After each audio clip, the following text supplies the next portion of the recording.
नमस्कार, मैं अभिषेक और आप देख रहे हैं हिंदी सवेरा न्यूज। आइए रुक करते हैं खबर की ओर।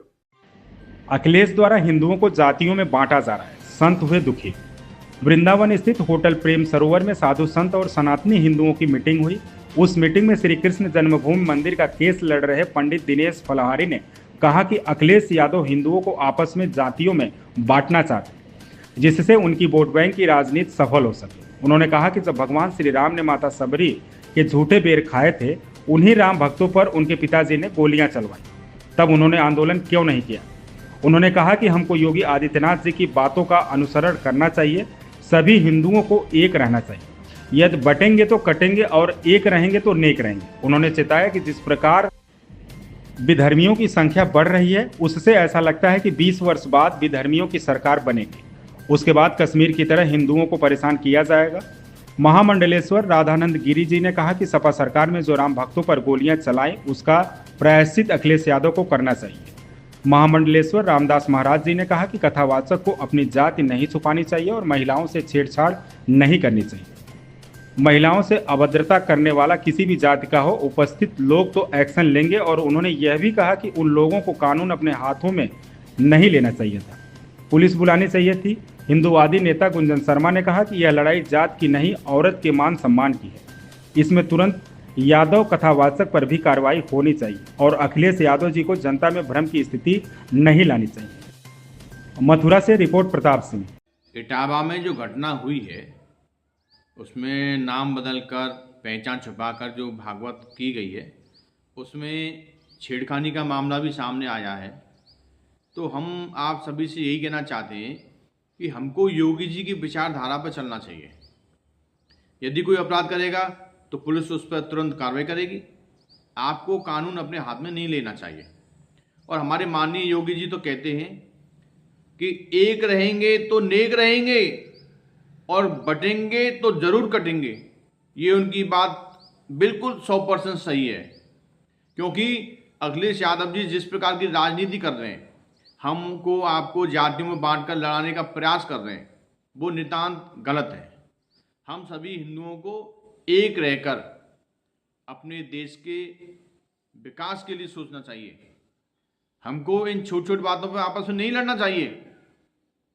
भगवान श्री राम ने सबरी के झूठे बेर खाए थे और उन्हीं भगवान श्री राम के भक्तों पर आप लोगों ने गोलियां चलवाई, तब आपकी भक्ति कहाँ गई? जब आपको भक्ति का ज्ञान नहीं हुआ? भगवान श्री राम को काल्पनिक तक कहा गया इस देश में, तब आपने कोई आंदोलन नहीं किया? अरे अखिलेश जी, आप हम लोगों को जातियों में लड़ाने का प्लान छोड़ दीजिए। अब हिंदू जाग चुका है। अब हिंदू आपस में नहीं लड़ेगा। अब हिंदू लड़ेगा तो उन विधर्मी ताकतों से जो हमारे देश में रहकर, हमारे देश में ही खाकर हमारे देश को खोखला करने में लगे हुए हैं। अब हिंदू उन ताकतों से लड़ेगा जो भगवान श्री कृष्ण के मंदिर को बनने से रोक रहे हैं।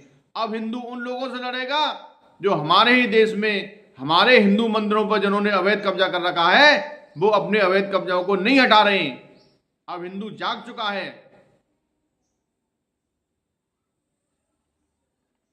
कृष्ण मंदिर जगत गुरु भगवान कृष्ण पूरे विश्व के नहीं, पूरे ब्रह्मांड के और सिर्फ सबके गुरु भगवान कृष्ण है, क्योंकि कहते हैं कृष्णस्तु भगवान स्वयं। मैं ये कहना चाहता हूँ कि अगर कोई कथा करने गया उस क्षेत्र में, तो वहाँ तो इतने लोग करते हैं कथा और सब यादव हैं, लेकिन कभी वो यादव अपनी जाति तो नहीं छुपाते।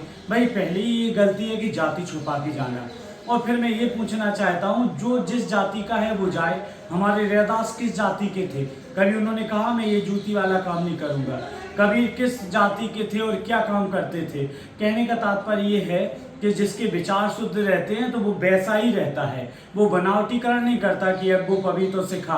और मैं सच पूछना चाहूँ कि सनातन धर्म में तब कहाँ गए जब आप कहते थे कि राम काल्पनिक है। और मैं ये भी कहना चाहता हूँ कि मैं सभी लोगों से विनम्र प्रार्थना करता हूँ कि जैसे वो अपनी गाड़ियों में लिखते यदुवंश नाथम, तो वो भगवान अगर यदुवंश के नाथ हैं, मैं मानता हूँ जैसे ब्राह्मण कहते हैं जय परशुराम, तो ब्राह्मण भगवान विष्णु के छठे अवतार हैं, तो भगवान कृष्णस्तु भगवान स्वयं, और जितने भी ब्रह्मांड के कोई भी जड़ चेतन जीव हो वो भगवान कृष्ण को नमन करता है। वो गीता सबके लिए बनाई गई। उसी प्रकार भागवत कहना जो भागवत का ज्ञानी हो। भागवत किसे करना चाहिए? जो गुरुकुल में पढ़ा बड़ा हो। ये जाति वाली बात नहीं है। अगर भगवान कृष्ण सबके गुरु हैं, यदुवंश के नाथ हैं, तो मैं सभी यादवों से विनम्र प्रार्थना करता हूँ कि आप एकजुट होके भगवान की नगरी मथुरा में जो कृष्ण जन्मभूमि है, जहाँ दिनेश फलारी जैसे अन्न छोड़ करके, अपने पादुका छोड़ करके सालों से तपस्या कर रहे हैं, क्या यादवों का धर्म नहीं बनता कि एकजुट होके एकता के साथ अपना मंदिर बनवाए कन्हैया का, उसमें भगवान बैठे, फिर खूब धूमधाम से कथा करो। ये ऐसा नहीं है कि आप विधर्मियों को मौका दें। हिंदू एक है, हर धर्म में एकता है। आपके धर्म में एकता ही नहीं, क्योंकि वो अपनी तानाशाही, वो अपनी तानाशाही। भाई कानून सबके लिए, चाहे वो साधु हो और चाहे वो मुख्यमंत्री हो। आपको पता है कि एक साधु भी जिनका राधे राधे, जय श्री राम। मैं जो अभी वहाँ कथावाचक के साथ में जो हुआ है, वो जो कि वहाँ उनकी चोटी काटी गई है, और बेधर्मी धर्म क्यों छुपा रहे हो? कथा करो। कथा करने के लिए कोई मना थोड़ी करता है, कथा करो। और ये यादव ही थोड़ी ना है। और अखिलेश यादव जी पद पे भी बैठ के और बेधर्मियों का काम कर रहे हैं कि नहीं करना चाहिए, क्योंकि योगी जो अयोध्या में राम मंदिर पे गोलियां चलवाई गई और वो उसमें यादव भी मारे गए थे और भी अन्य लोग मारे गए थे। अभी तो उन्हीं का प्रायश्चित कर लीजिए। अभी तो उन्हीं का प्रायश्चित पूरा नहीं हुआ, अभी और पाप का घड़ा भर रहे हैं। और पाप का घड़ा ना भरे, कृपावाद ना फैलाएं। और हमारे जो योगी जी महाराज है, कितना बढ़िया कानून के साथ कार्य कर रहे हैं। मैं आज कहना चाहती हूँ आप सभी से कि ब्राह्मणों के नाम पर बहुत जल्दी आप राजनीति करने पे आ जाते हैं, जबकि बात ब्राह्मणों की नहीं, एक औरत के सम्मान की है। अगर आप देखेंगे पूरे प्रकरण को, तो जिस तरीके से कोई व्यास किसी लेडी पे कैसी नज़र रख रहा है, जब उसने उसे भोजन पर आमंत्रित किया तब भी उसके साथ अभद्रता की गई, उस वजह से उसके साथ ये सब हुआ। हालांकि मैं मानती हूँ कि उन्हें पहले पुलिस कंप्लेंट करनी चाहिए थी, लेकिन मैं ये भी कहना चाहती हूँ कि एक औरत को अधिकार है कि वो अपने साथ हुई बदतमीज़ी का खुद ही फैसला कर सके, जो मेरा मानना है। और दूसरी बात, जैसे यहाँ लोग ब्राह्मणों को नीचा दिखाने के लिए केवल राम जी का और शबरी के वचन का वो ले रहे हैं, उसमें आप समझिए कि शबरी का भाव क्या था, कि वो झूठा इसलिए दे रही थी भगवान को कि भगवान के पास कुछ कड़वा या खट्टा ना पहुंच जाए, इसलिए नहीं कि उन्हें उनके साथ कुछ गलत हरकत करनी थी।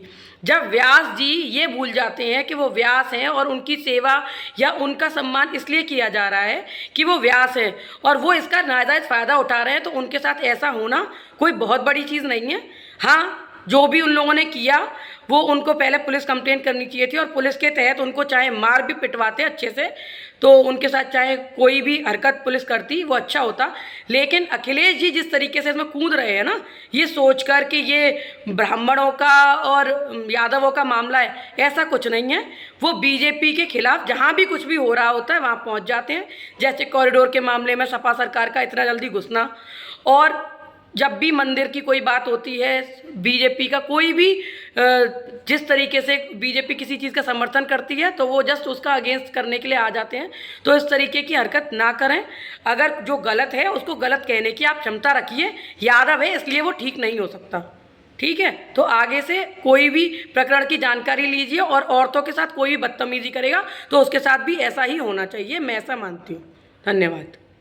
इस खबर में बस इतना ही। बने रहिए हिंदी सवेरा न्यूज़ के साथ।